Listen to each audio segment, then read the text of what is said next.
Cricket association నామమాత్రం పేరుకుంది కానీ అస్సలు funding ఉండేది కాదు.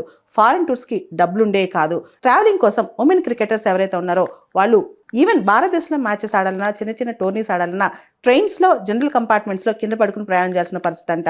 మ్యాచ్ ఫీజు కూడా వచ్చేది కాదంట. అంతెందుకు ఒకసారి మన వాళ్ళు అందరూ, మన అమ్మాయిలందరూ కూడా క్రికెట్ ఆడటానికి న్యూజిలాండ్ వెళ్ళారంట. అయితే అక్కడ హోటల్స్లో ఉండడానికి డబ్బులు లేవు. అక్కడ ఎన్ఆర్ఐస్ ఇంట్లో వాళ్ళు అక్కడంతా తలదాచుకుని అక్కడే బతికి అక్కడే మ్యాచ్లు ఆడారంట. మందిరా బేడి మనందరికీ తెలుసు, చాలా ఫేమస్ యాక్ట్రెస్ ఆవిడ వచ్చిన యాడ్ మనీ అంటే ఆవిడ యాడ్ చేసి ఒక అడ్వర్టైజ్మెంట్ చేసి ఆ వచ్చిన మనీ ఉమెన్ క్రికెటర్స్కి ఇచ్చారంట. అట్లా కిట్లు కొనుక్కోవడానికి డబ్బులు ఉండే కాదు, సూట్ కేసులు కూడా కొనుక్కోవడానికి డబ్బులు ఉండే కాదు, వాళ్ళ దగ్గర సూట్ కేసులు కూడా మోయటానికి మనుషులు ఉండేవాళ్ళు కాదు. ఈ అమ్మాయిలు మోసుకుని వెళ్ళేవాళ్ళంట. ఎక్కడైతే 20 మంది 30 మంది ప్లేయర్స్ ఉంటారో 2-3 బాత్రూమ్స్లో సర్దుకునేవాళ్ళంట. వాళ్ళకున్న వాష్రూమ్స్ కూడా సరిపోయాయి కాదంట. ముఖ్యంగా వీళ్ళకి పూర్తిగా బ్లాంకెట్స్ కూడా ఉండే కాదు, కప్పుకోవడానికి దుప్పట్లు కూడా సరిగ్గా ఉండే కాదంట.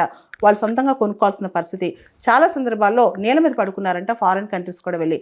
అటువంటి స్థితిగతుల నుంచి ఈరోజు మన మహిళా క్రికెట్ జట్టు ప్రపంచంలో జగజ్జేత అయిందనమాట. ఇక్కడ మనం చూస్తే కనుక ఈ women cricket association of India 2006 వరకు కూడా చాలా నత్తనడక నడిచిందంట. మనం చూస్తే 2006లో బీసీసీఐ వాళ్ళు ఉమెన్ క్రికెట్ని కూడా టేక్ ఓవర్ చేశారు. ఆ తర్వాత ఉమెన్ క్రికెట్కి కొత్త వచ్చినట్టయింది. అప్పటి నుంచి కూడా ఉమెన్ క్రికెటర్స్కు కాస్త మ్యాచ్ ఫీజు రావడం స్టార్ట్ అయిందంట.